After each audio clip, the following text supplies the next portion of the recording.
Hello everybody, it's me Nate aka Devil Dog, and I'm back with another review. This time I'm reviewing World of Warships Legends. This was developed by Lesta Studio and published by Arcadia and released all the way back in September of 2017 on just about everything. Yeah, this game has been out for a long time, but I've never played it, and I've got to fill spaces by doing game reviews until this one game called Manhunter comes out. That's going to be a good review there. This game is a 9 versus 9 player naval battle free-to-play multiplayer online game that also has a PvE and PvP mode.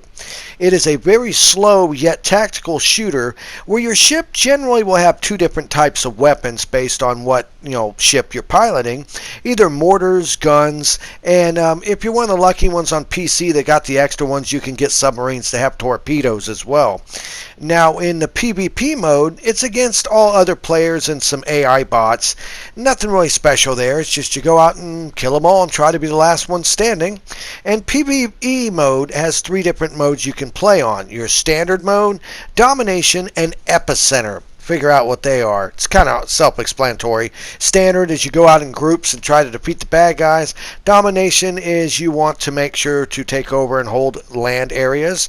And epicenter is there will be one centralized area where all the battles go down, basically.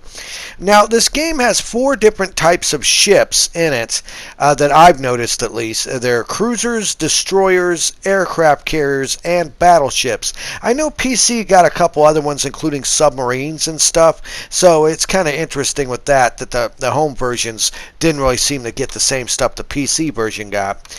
Now, it also has the naval powers of the United States, Japan, Italy, Germany, and more. So if you're pretty much wanting to play as a certain group, you can, and you can actually go and relive a lot of the old classic battles that goes down as well.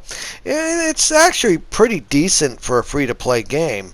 Now, as you gain experience going through the point-based system of the matches, you will end up getting enough experience to unlock modules for your ship.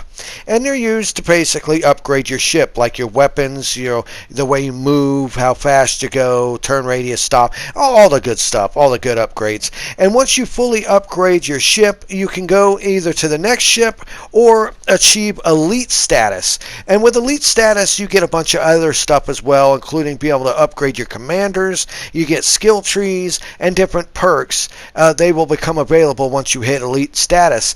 Now, once again, I have to state this. The PC version really gets a lot more content than the home versions, but the home versions are a lot more streamlined in terms of the controls and everything, to where I've been told that you have more control on PC, but it seems to play a little better on the home versions.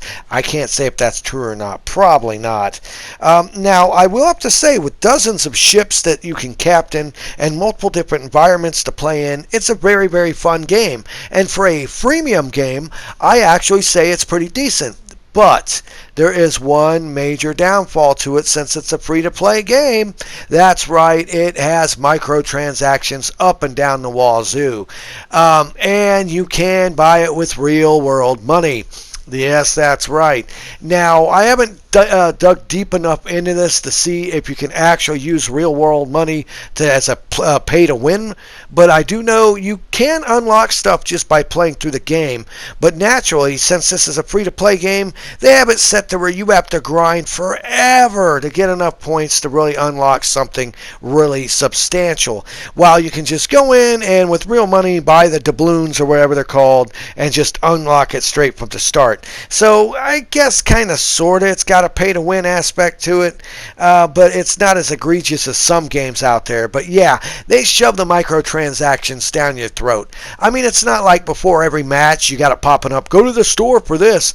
It's not that bad, but they do actually have it to where it'll pop up and go, hey, if you go to our store and you give us money, you can get this stuff a lot better. And I understand for a free-to-play game, you got to make your money somehow.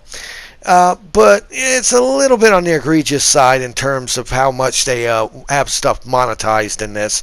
But I have noticed you can play through and play the game and unlock stuff at a fairly decent rate. I mean, I've upgraded my ship several times with just about maybe 5 or 6 matches, which wasn't really that hard to do. I mean, it's actually very strategic and a very fun game, especially when you're playing with real people. The AI bots actually aren't that stupid either. They know how to flank you. They know how to cover their buddies, and I've even had some of them just flat ass ram me. So honestly, the AI doesn't seem to be all that bad on these bots that you play against as well. And of course, you're playing against other people. It's pretty cool. Now, at least for my version, I don't know if it's a thing or not, but I can't seem to get the voice chat to work. So that might just be with the PS4 version, or maybe I'm just having problems with mine, not working or not. But I couldn't get voice chat to work as well. And since this is heavily microtransaction style game, you do in fact also get loot boxes. That's right.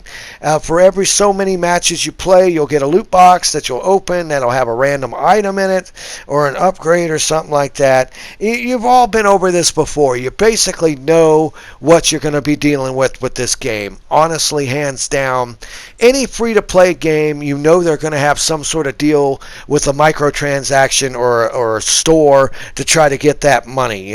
Hey, do you want your gold-plated super uber edition of your warship? Well, for $29.95 you can have your super uber gold version.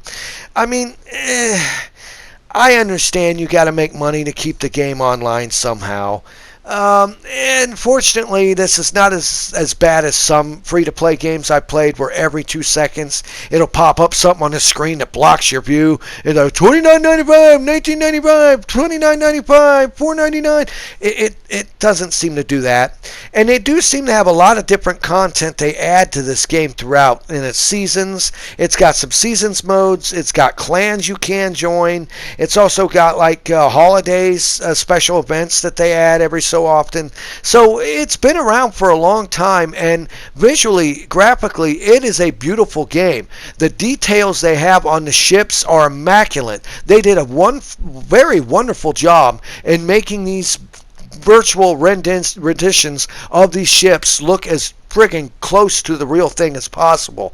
It's beautiful. It plays very well. It's actually fun, but it is very slow paced. I mean, think about it. You're in ships. It's not like you're going to be doing 100 miles an hour. It takes a while to get going. It takes a while to slow down and turn, especially with the bigger ships naturally. That's kind of common sense, though, when you're playing this.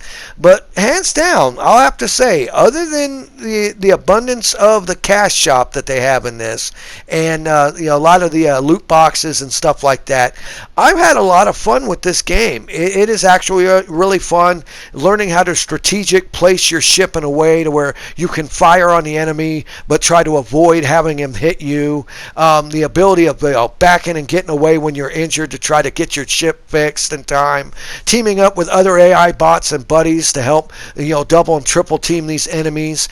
Figuring out how to place the trajectory of your cannon and mortar fire, based on the movement of the other ships. I mean, naturally, if they're going full steam ahead, you have to shoot ahead of them, over top their bow in order to hit them.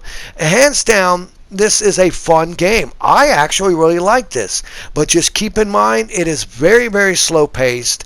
It does have a lot of action once you get in close with these enemies and you're having to deal with them ramming you, launching torpedoes at you, shooting the machine guns at you. Also, meanwhile, trying to avoid hitting land masses and other ships. It can actually make for a good, stressful time, but it just takes a little bit before you really get into that nitty-gritty of the action of what's going on. But with the guns blazing, the overall fantastic graphics, the decent control, and the fact that you can play this game without buying a single thing in the cash shop makes it actually pretty fun. And if you actually like these free-to-play battle-style games, I actually can recommend that you download and play World of Warships Legends today. It's actually a fun game. I find it to be quite an entertaining romp through the seas, blasting these other people to bits. It's fun, and though it does have microtransactions in it, it didn't seem to hinder the gameplay at all, though it does take an awful long time of grinding grinding to unlock the cool stuff. But of course, it's a free-to-play game. What did you expect? This was Nate, aka Devil Dog, and I want to thank each and every one of you for watching this video. Please leave in the comments below, since this game's been out for such a long time, if you played World of Warships Legends and what did you think about it. Hit the bell icon to stay updated whenever I release any new videos on my channel. Give me a thumbs up if you like this video. If you don't like it, explain why you don't like it. And remember, I always end my videos by saying, have fun, play hard, and remember, people, the devil is in the details. Peace out until next time.